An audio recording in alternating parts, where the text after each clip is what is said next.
Hey, and welcome back to Jim's Kitchen. It's still apple month and I'm ready for another apple recipe.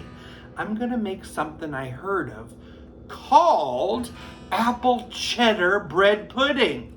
Not only could it be a dessert, it could be a meal too. It's savory. Let's try it. I need to cut up some bread. Cut it into cubes and put them in a prepared baking dish. Chop up 3 apples. Pour it on the bread.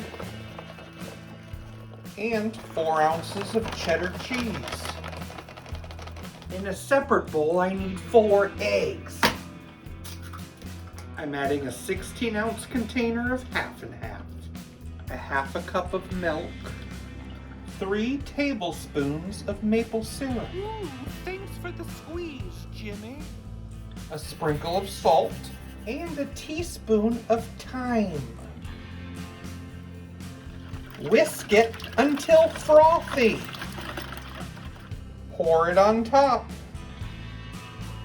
It needs time to soak in that egg mix, so I'm going to cover it up and put it in the fridge overnight.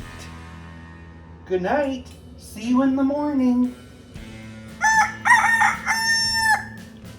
Good morning. Time to preheat that oven to 375.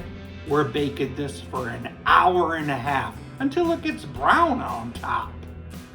Apple and cheddar bread pudding. Wow, this is gonna be good.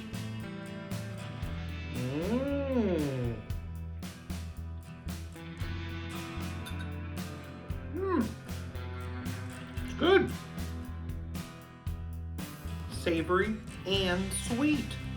It's perfect any time of day. Thank you so much, you wonderful bread pudding. And thank you for watching. See you next time. I'm not a fan of elevator music. It's bad on so many levels.